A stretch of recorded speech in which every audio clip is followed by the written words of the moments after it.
What does a contraction feel like? How do I know if I'm in labor? And what does the day of labor look like? Wait, is this normal? Hey, I'm Heidi. My best friends call me Hides. I'm a certified birth doula, host of this podcast, and author of Birth Story, an interactive pregnancy guidebook. I have supported hundreds of women through their labor and deliveries, and I believe every one of them and you deserves a microphone and a stage. So here we are. Listen each week to get answers to these tough questions. Birth Story, where we talk about pregnancy, labor, deliveries, where we tell our stories and share our feelings. And of course, chat about our favorite baby products and motherhood. And because I'm passionate about birth outcomes, you will hear from some of the top experts in labor and delivery. Whether you are pregnant, trying desperately to get pregnant, or you just love a good birth story, I hope you will stick around and be part of this birth story family. You guys, my book is out. It is out in the world. I cannot believe it. I have been writing it for several years, and it's just mind-blowing. Birth Story, Pregnancy Guidebook and Journal is a one-of-a-kind discovery into your pregnancy that provides you education through storytelling. So what's it really about? In the 16 years that I have served women with every personality type, I noticed there was a huge disconnect between what my clients were craving for childbirth education in a book and the books that were actually available on the market. There seemed to be unlimited resources if you are looking for an unmedicated birth or a natural birth or a home birth.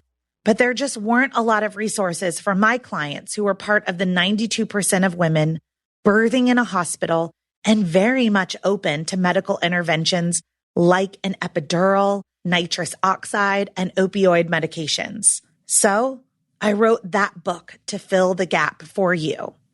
Week by week throughout your pregnancy, you will engage with material meant to educate and empower you as you plan for your own birth story. Hospital, medicated, unmedicated, or something in between.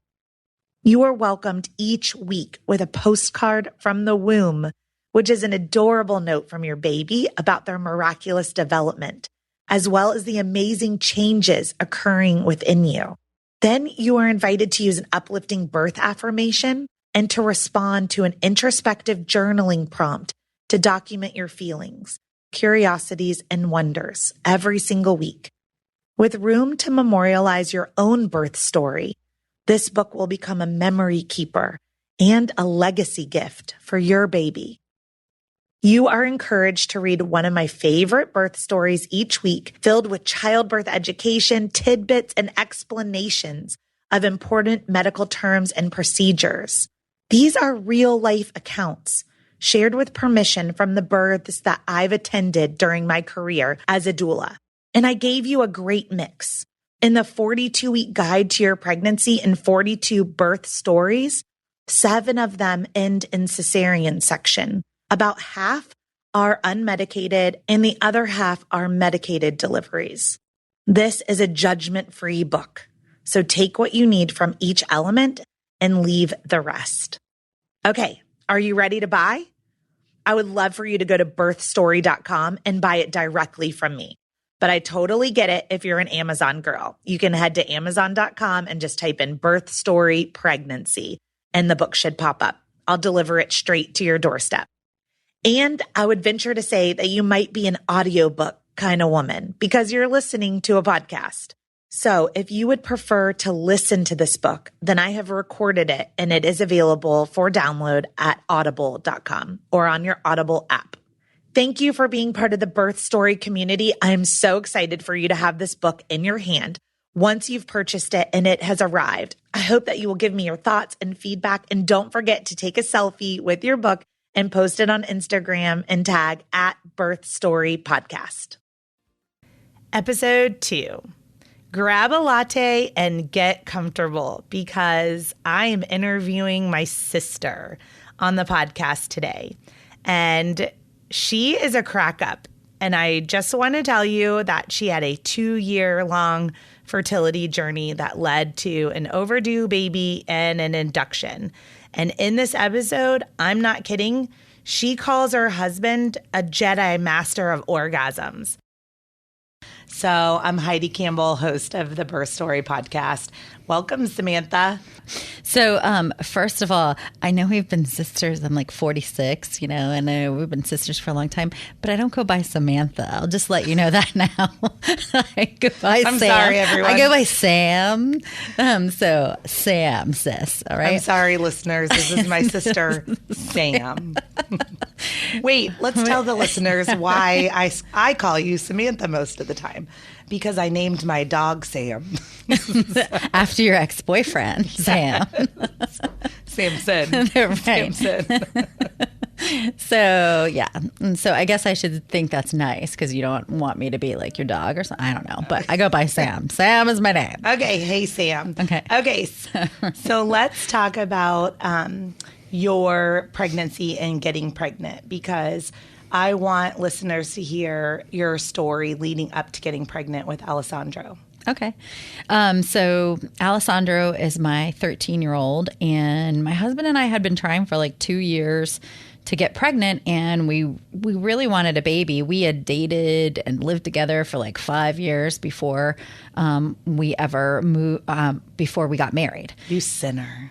Yeah, kind of. But, we both come from broken homes, so we just want to make sure everything was like copacetic and was going to work. And so once we got married, then we started trying for a baby, and it took 2 years before I actually got pregnant with Alessandro.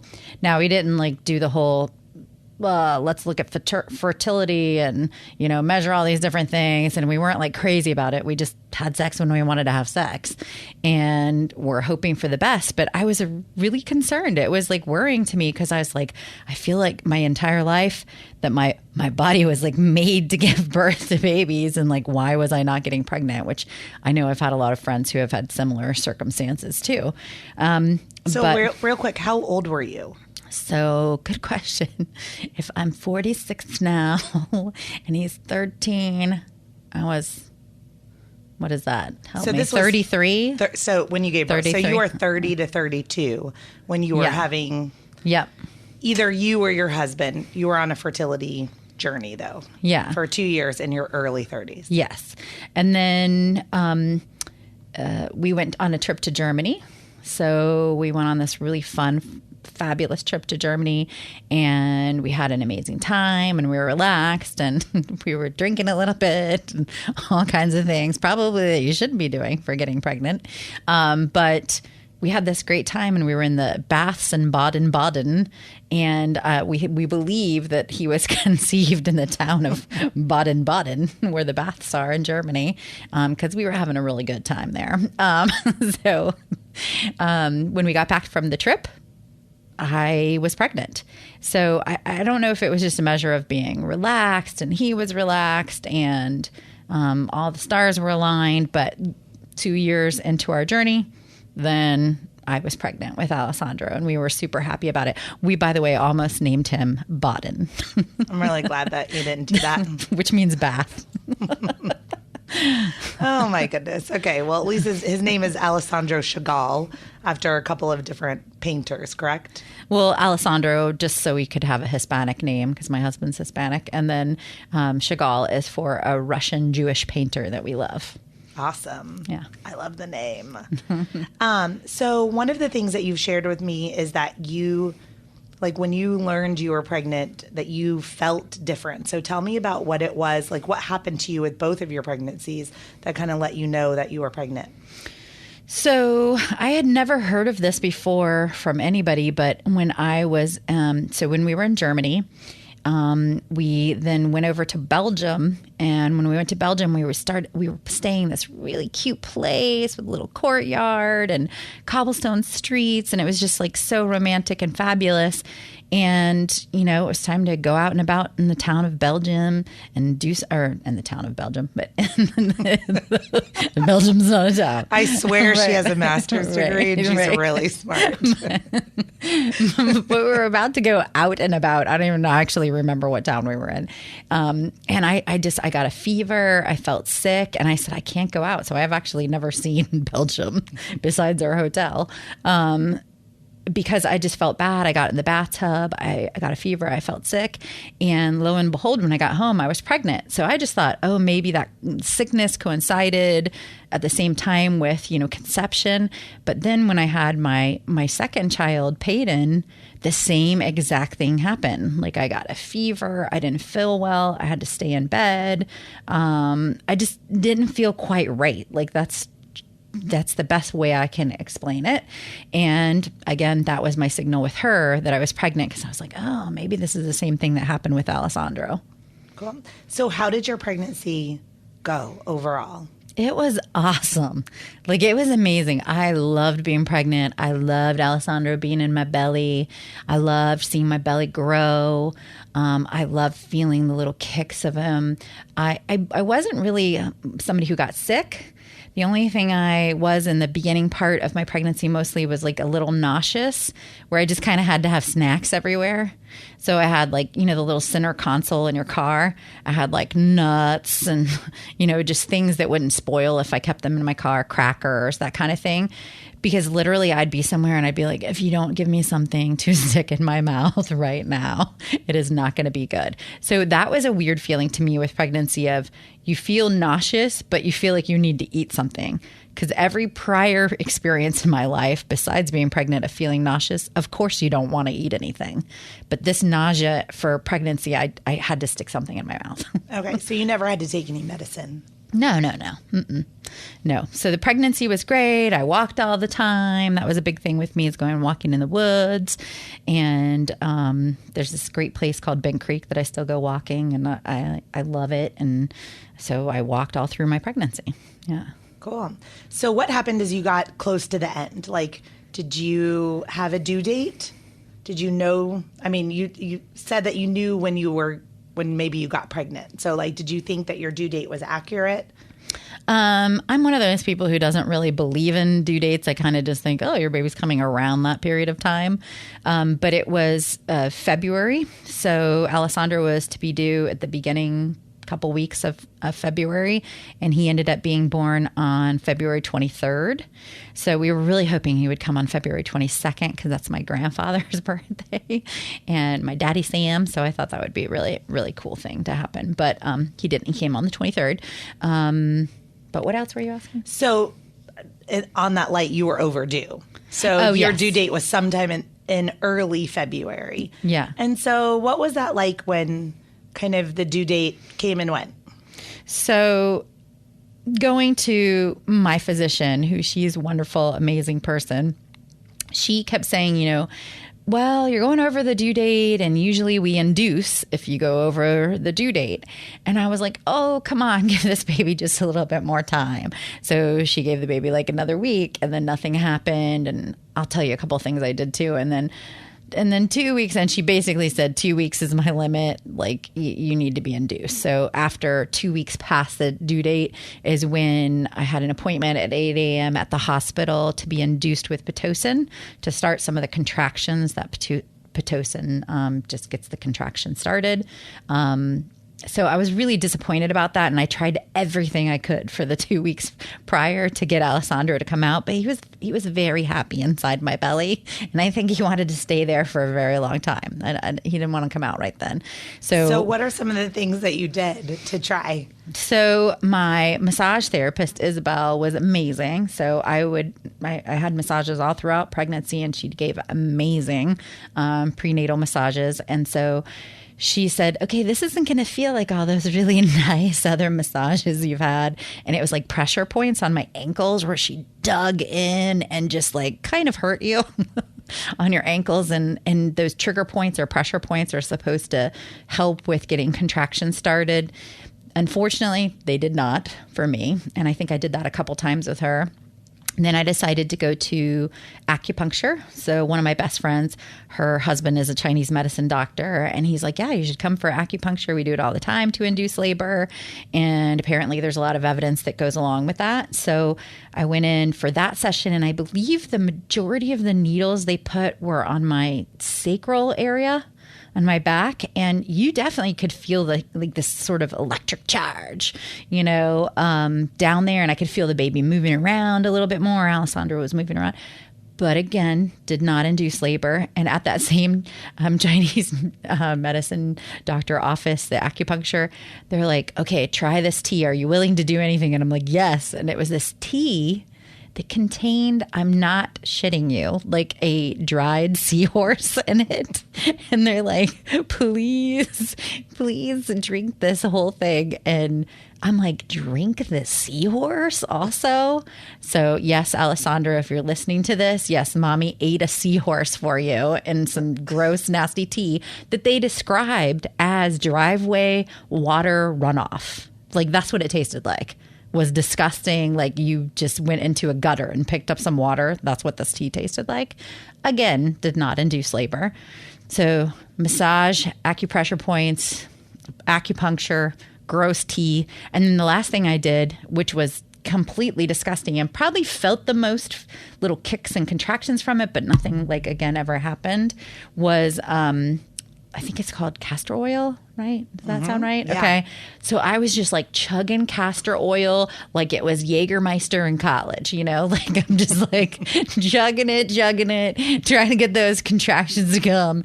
And yeah, they did not come. So at that point. Hold on. I'm going to interrupt right there. Okay. As a birth doula. Yes. For anyone who's listening and wants to try castor oil, don't chug it like you were in college. 1 to 2 tablespoons of castor oil mixed up in like a smoothie or a milkshake. And I only recommend doing castor oil one time. When you do castor oil multiple times, you end up with diarrhea. I wish I had had you as my doula for the first baby because I didn't know that. Yeah, I was like, I had the bottle up to my mouth, like drinking castor oil. And Frank's like, are you sure you should do this? And I was willing.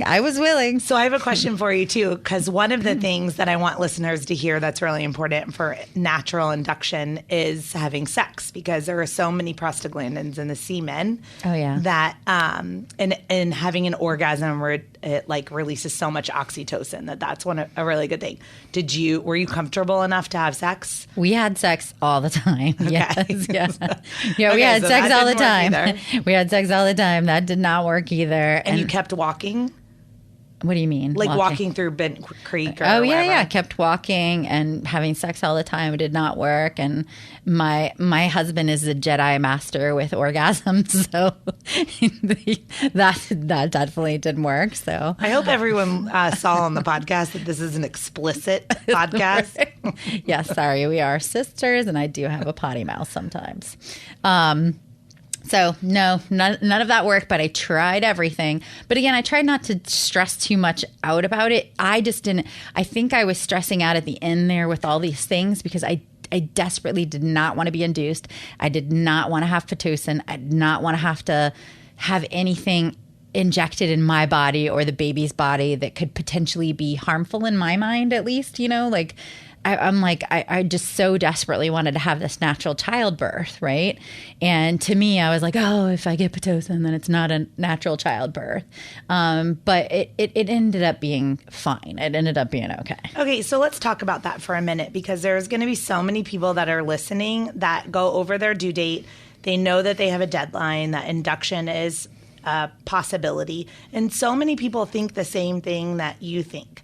And so, and this is just a side note here, like I was induced with both of my children as a birth doula, and my sister was also, and I had a really good experiences with an induction. So I want to maybe talk about like where that fear of Pitocin comes from. I've heard a lot of myths out there. And so kind of, do you remember what your perception, like why you were afraid? Well, kind of my thing is I don't want any foreign substance in my body or the baby's body. I mean, I barely even take Advil or Tylenol as a regular person, not even being pregnant. So why would I want something in my veins shooting through me? And why would I want contractions that were not natural contractions in my own head? Like, I'd rather just have the contractions my body are going to give me. And I'll explain a little bit of that one in a second, because that was different. And then just the environment and setting of the hospital. I wanted to labor because I knew labor was going to be a long process. I'd rather labor more at home or in the woods than necessarily like sitting in a hospital bed hooked up to an IV. And if I'm not supposed to eat soft cheese with a baby inside my belly, I mean, it seems a little strange. I'd be pumping something into me through my veins that would be going to my baby. I mean, that's what I was thinking. So that's sort of where it came from. But to me, the biggest thing with the Pitocin is got to the hospital at like 8 a.m. and they stuck the, needle in my arm, got it going with an IV bag. And it took a while. Like, I was just like chatting in bed. I was like, when is this going to happen? Like, when are these going to come? Back up for a second. What time did you check into the hospital for the induction? So it was 8 a.m. Oh, 8 you checked in at 8 a.m. If you were listening, Heidi. I missed the time. Of course. Like, this is the story of my life. I missed the time. So it was 8 o'clock in the morning. That would be 8 a.m. Okay, so that's really good because the city that I'm in, a lot of the providers like to start inductions at night, and they bring the moms in at like 6 o'clock at night. And that's horrible. I know. I feel like it's really counterintuitive because I feel like you need a good night's sleep and you need to be rested. So at another point, we'll bring in a local OBGYN and ask them why they start inductions at 6 p.m. at night. Now, I didn't end up having him until like 2 o'clock in the morning or something. So I can see how it might help them out to like start it at night, and then maybe they're having a baby by the morning when they're coming on shift again and they've had a good night's sleep. Yeah. But I think it was really smart and good to start at 8 and do what we did. And then go. Yeah. And then one of the things we missed here is that you hired a birth doula.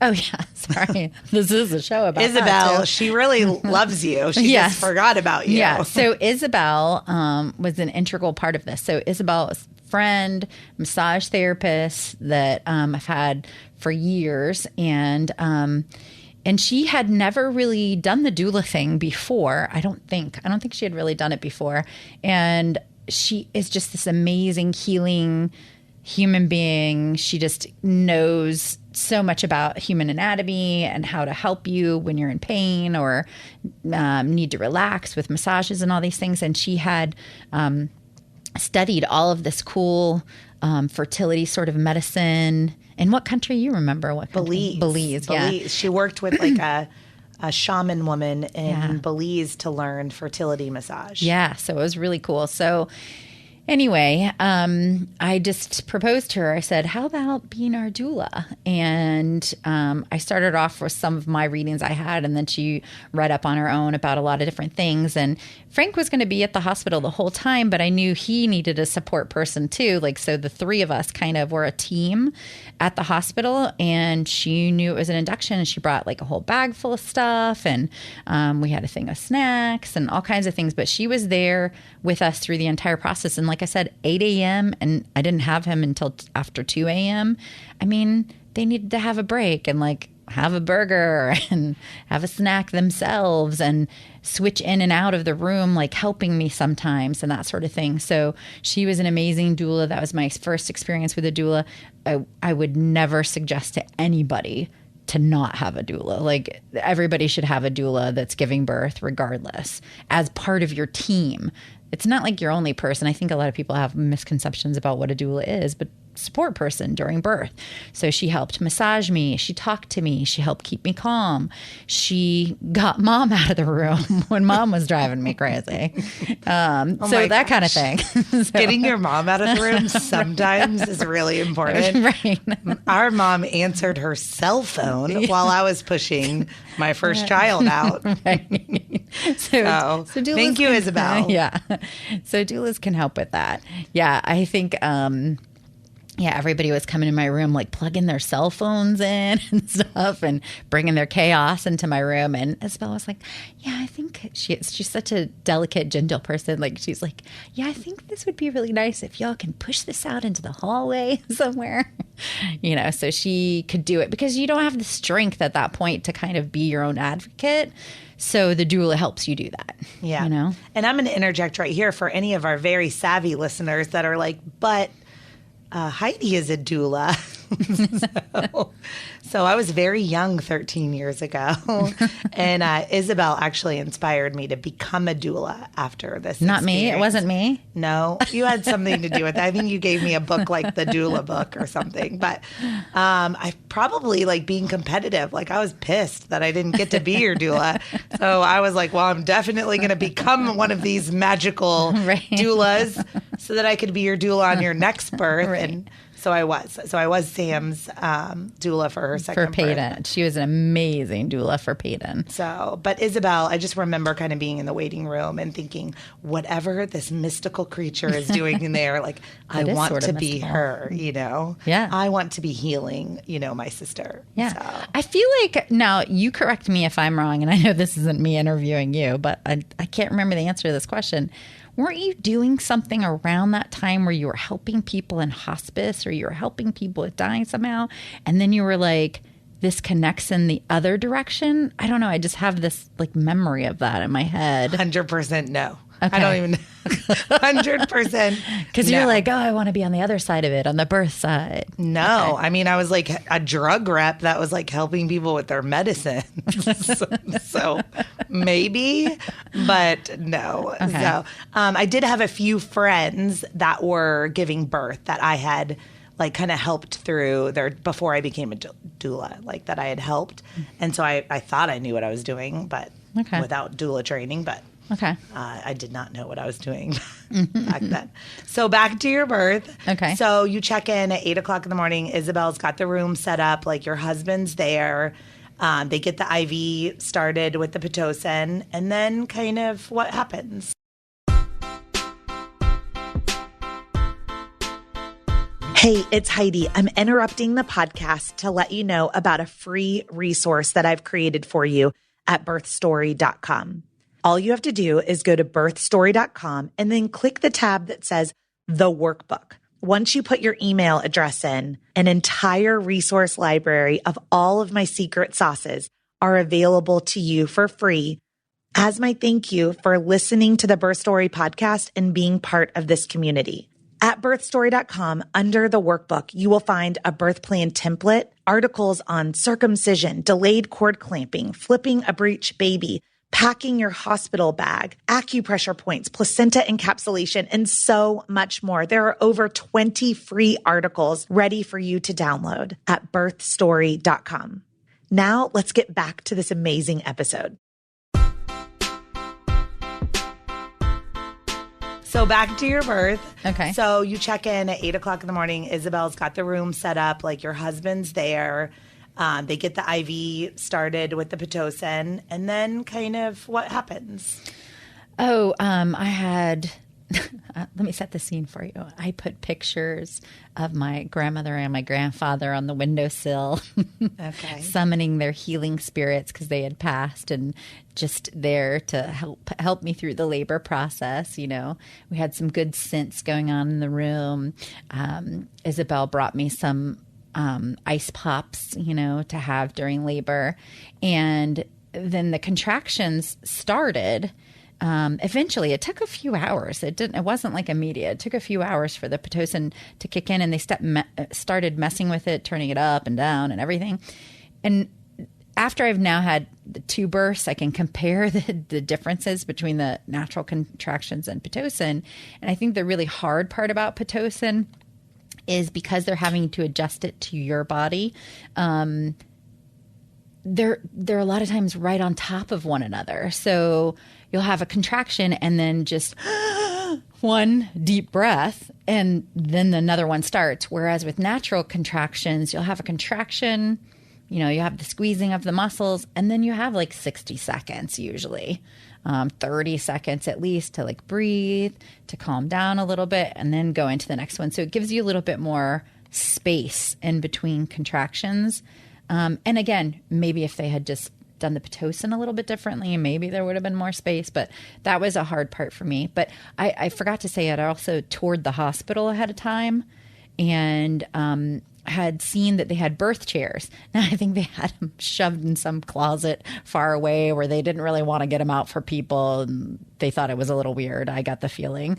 But I knew they were there because I had done the birth tour and I had asked those questions. So when we first got there, I asked if they would get the birth chair out of the closet. And one lady, one of the nurses looked at the other and said, birth chair? And then so that process of finding the birth chair probably took an hour or two, just FYI. Yeah. So note to self, when you're touring the hospital and you see really cool things like a birthing ball or a peanut ball or a birth chair, like make sure you have in your birth plan or your doula or your partner or something knows, what you want that environment or that room to look like. You don't have to worry about any of those things if you hire a doula. Right. Because they'll do it all for you. So for yeah, those, and you know what? And that is a good point because Isabel was tracking all that down for me. So I didn't have to really mess with that. And I wasn't really having any contractions. I didn't need her yet, and she was out in the hallway finding the birth chair for us. Getting everything organized, So for everyone that's listening that is like, what is a birth chair? Yeah, I guess we should explain. Okay. So there's going to be a lot of people that have no idea. So talk about like what a birth chair is. Well, you may be able to talk about it better than I can, but I can describe it from my point of view. Is it kind of looked like an old person's walker, Okay. is what it looked like to me. And like with the little chair part, it had a very thin rim that you could sit down in your walker kind of thing. So I'm holding on to metal bars on the side, but I'm sitting. And it's kind of like a squat sit. It's like a low sit. Yeah. Because I had read that reduces your birth canal and makes it easier for the baby to come out. And I wanted everything that would make it easier. And so it had like a small rim. I would say it wasn't the most comfortable birth chair in the world, the one that they had. But at that point, it was great because it was support. I did not want to be in the bed. I did not want to be confined. And my husband was able to get in a chair behind me and kind of envelop me with like his arms and support my back and rub my back and that sort of thing, like while I was laboring. Okay. So would you describe it any differently or what you've seen? Yeah, I would describe it as like a toilet seat that's not on a toilet.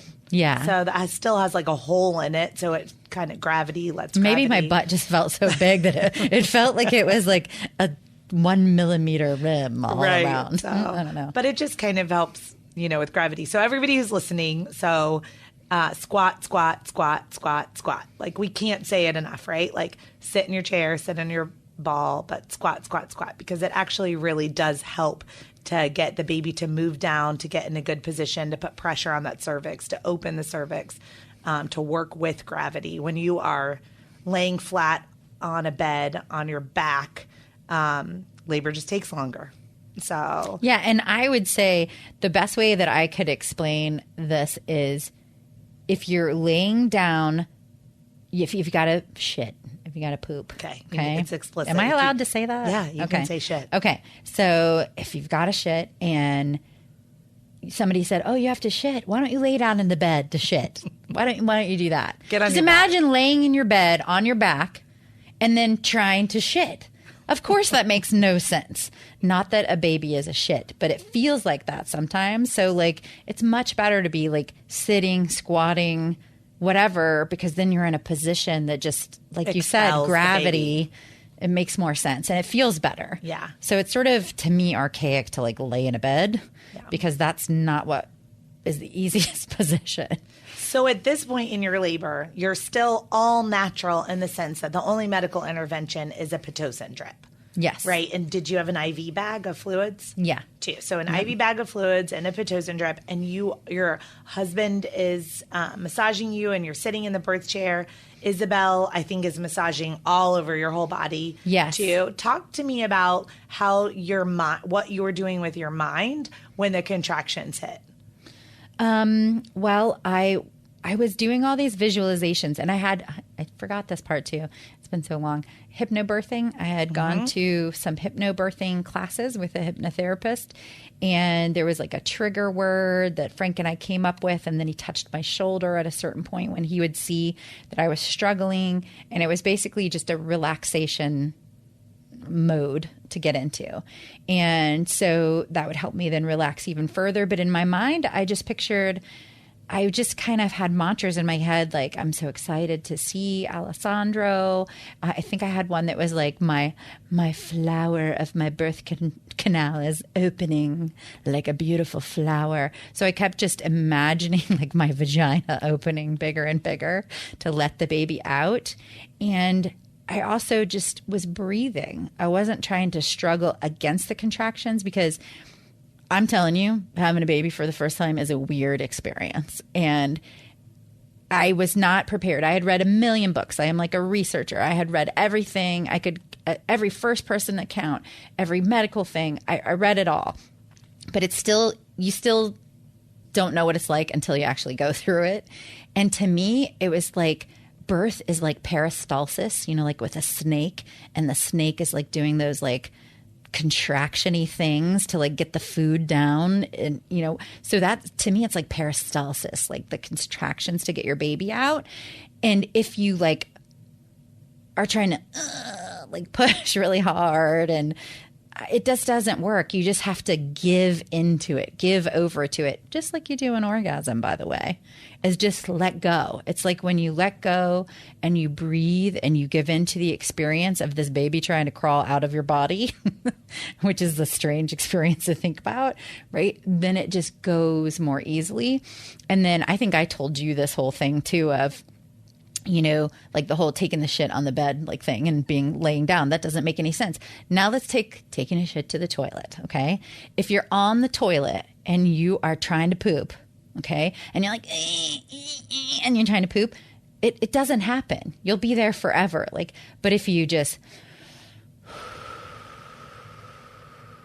breathe your poop out. You breathe your poop out. You just breathe in and you breathe out. The poop will come out. Same thing with the baby. If you will just be calmer and actually give in to the experience and like breathe in and out, at least for me. I mean, I'm saying this like it works for everybody, but for me, that helped a lot. So you had a really long labor, essentially. Yes. So if you started at 8 o'clock in the morning, you didn't deliver until 2 o'clock in the morning the next day. Yeah, there were some altered states of consciousness going on. Right. So you had mentioned that you didn't want to like put all these toxins or anything else in your body. So I'm assuming that you, in your mind, you were like, were you like, I'm definitely not getting an epidural, or were you open to getting an epidural?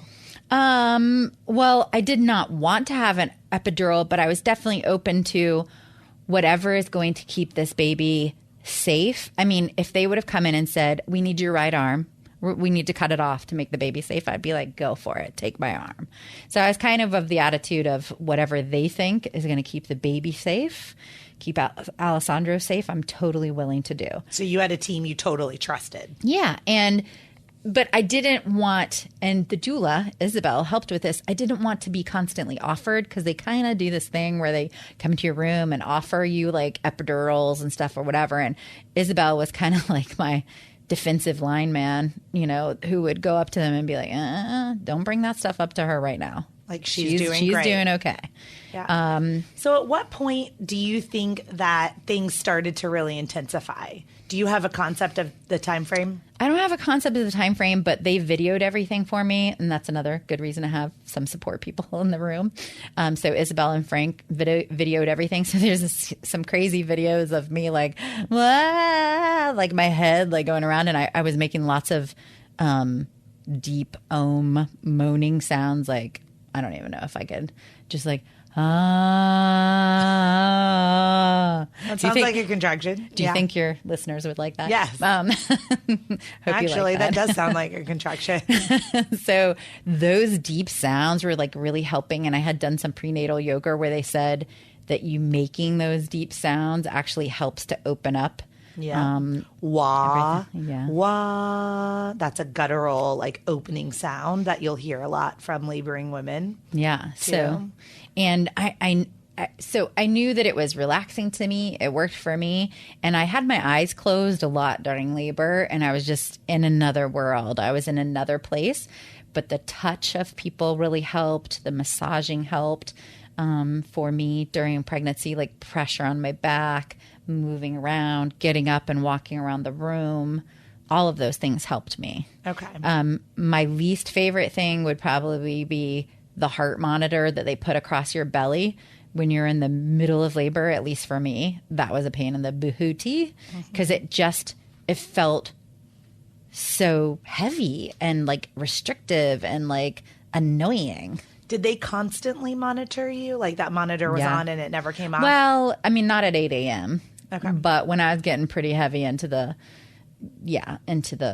contractions, then it was on for hours and hours. So while it can be annoying, I think it's really important to talk about the importance of that heart monitor, though. So especially when you have like the artificial Pitocin or any kind of medical intervention, they just want to make sure that the baby is doing okay. So they're looking for accelerations, decelerations, but that the baby's heart rate response to the contractions is doing okay. So did you find any comfort in that, like knowing that he was doing okay? No, not at all, because it just scared me to death, because it was like a big seatbelt across my tummy, like as a stretchy seatbelt or tightening. Every time there was a contraction, there was a big device in the middle. And so all the time they're like, heart rate is decelerating, heart rate is decelerating. And they're like freaking out about stuff, which then freaks you out if nothing's going on really. And in my head, all I kept saying to myself was, Alessandro is fine. Of course, the heart rates are going to decelerate when I'm like pushing or, he's trying to get out of there. Yeah, it's a tough job to get out of somebody's vagina. Yeah. Yes. So I wasn't worried.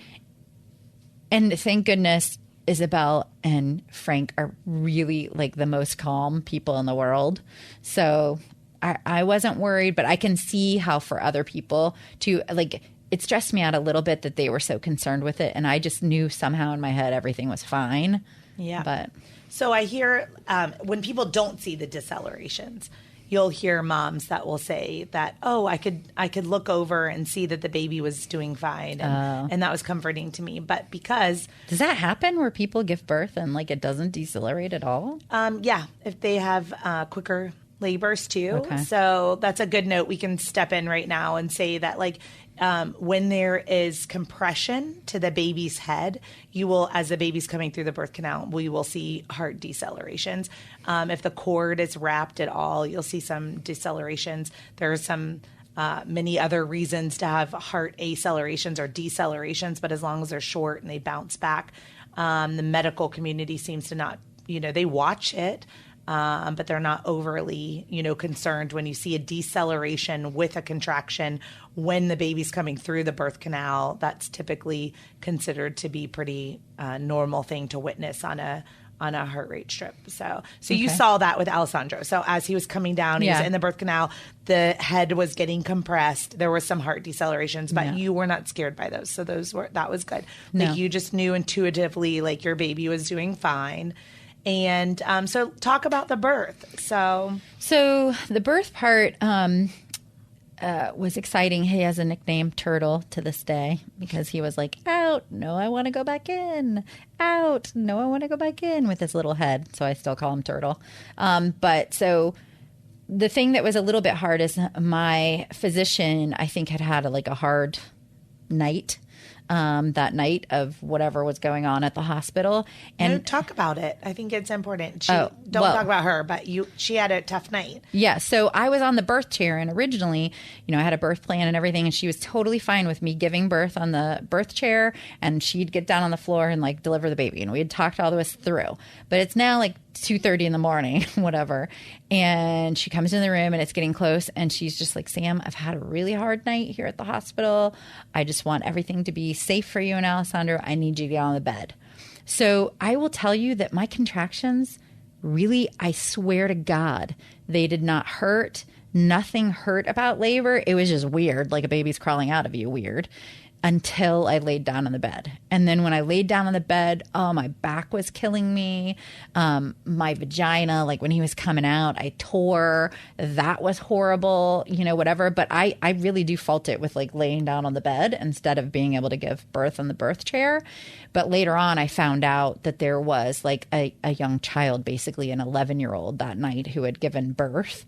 And I think she was my physician was part of that whole process. And so she had just had a, mentally and probably physically hard time and just wanted everything to be safe for me and Alessandro. And it was. She's an excellent physician. So pushing him out, it took a while to get him out. I kind of think of it as like carving the Grand Canyon. Like your first baby out is like carving the Grand Canyon for the babies to come, the future babies. So the first one, man, it's a little harder for them. It was a little harder for Alessandro to get out of there and head to turn and shoulder and everything and get out. But he eventually did.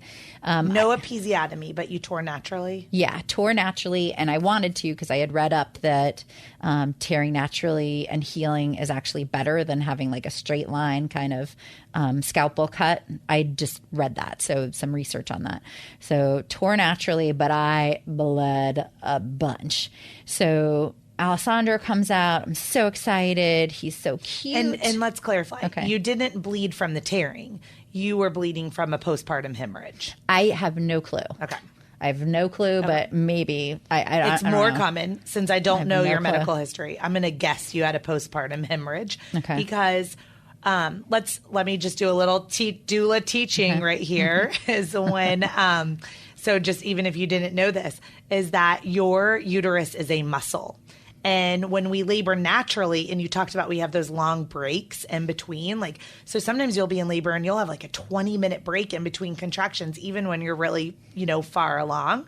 But that when we have Pitocin and it's just contraction, contraction, contraction, contraction, and you had a 16-hour labor, something like that, that muscle is tired. So then after the baby is expelled from the uterus, that muscle needs to continue to contract in order to deliver the placenta, but also so that you don't continue to bleed and hemorrhage. And sometimes that muscle is worn out and is so tired. So someday I'll interview a medical professional on the statistics here, but it is very common. I would say I hear stories, and I've had a lot of clients, myself included, where there was a postpartum hemorrhage because of a really tired muscle, the uterus, after giving birth. So one of my nurses, this is kind of a funny story. One of my nurses was like 7 or 8 months pregnant. I mean, she was huge. She had a huge belly and she was so sweet.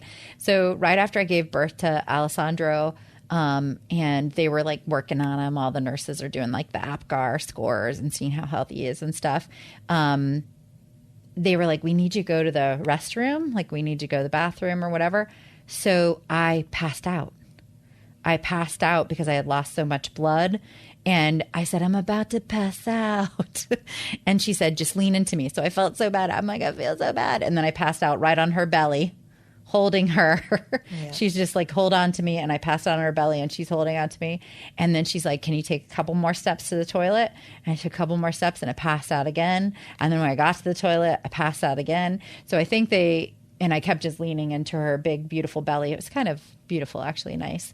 I felt bad though. And they gave me some sort of medicine, I think, to stop the bleeding of what was going on. But I forgot to tell you the other part of the story is with the 2 weeks of being overdue in their minds, right?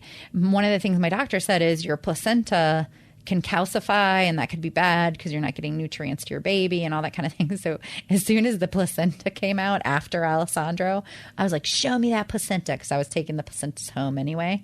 And I was like, show me that placenta and show me those calcifications. So the doctor, she held it up to me and showed me, and there were these like little white spots. They look like white spots on there. And she's like, it's not a ton, but there are white spots on here showing calcification of the placenta, which is apparently not a good thing. Right. So that's one of the reasons apparently that they induce. Yep. So I think some of the listeners that may be listening are like, to go back to the beginning, like being afraid of an induction or like not wanting to have an induction. But here is Sam telling this amazing story that said, the placenta is calcified. There was an urgency maybe to have had this induction, and you still had a completely natural childbirth. Like you never got the epidural. No. You never had any other medical interventions besides that Pitocin and IV drip, even with a really long, labor. So tell us, how much did Alessandro weigh? Okay, I really should have looked at this before I came for the interview, but I want to say he was like 6 pounds, like 12 ounces, something like that. He was right in that range. Yeah. So, I mean, He was in tiny. most standards, I was like, that it's a pretty tiny baby. So I think 7. My belly was enormous, though. I was That's like, 'cause are you're there short. other babies in there? Because I swear this baby was going to be huge. We have short torsos in our family. So, so yes. So you had a big belly, but it's because you have a short torso. I was like, darn it, I've gained 50 pounds, but this guy's only 6'12". What am I going to do? So you gained 50 pounds Yeah. too. So healthy, normal. Sometimes they say 25 to 30. For those people listening, I'm sure I'm going to say it over and over again. I gained 70 pounds.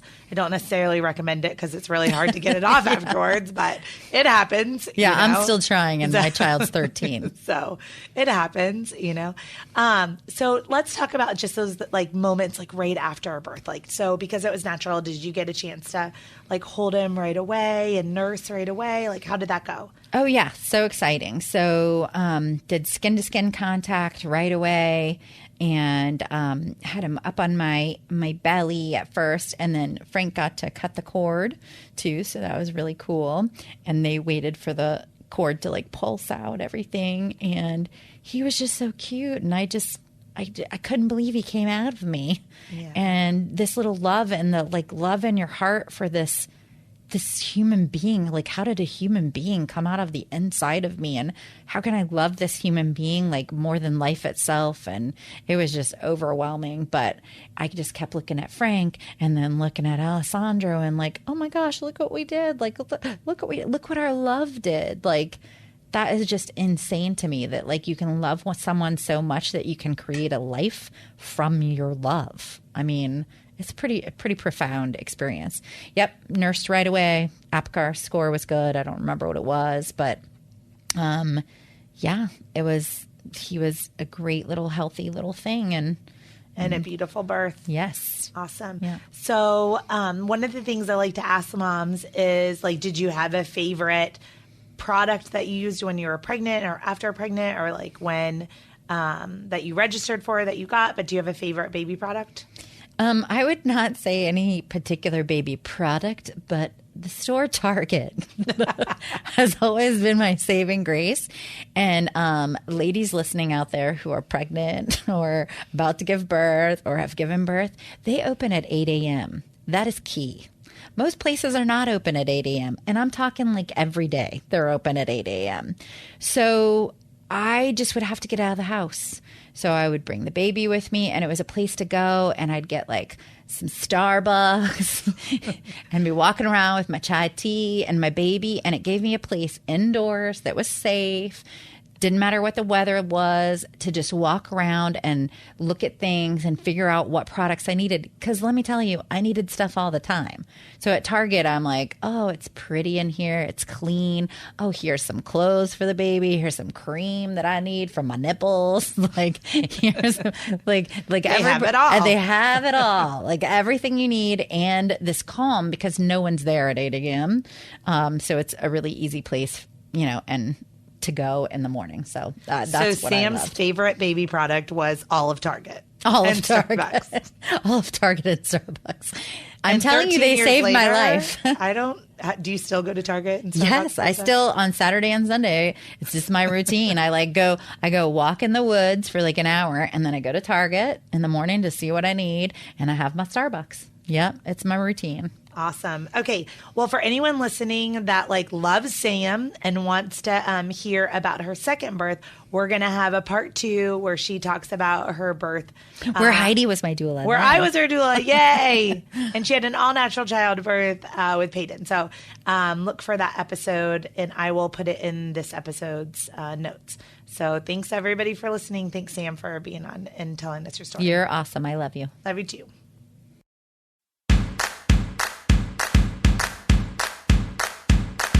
Thank you for listening to Birth Story. My goal is you will walk away from each episode with a clear picture of how labor and delivery might go, and that you will feel empowered by the end of your pregnancy to speak up, plan, and prepare for the birth you want.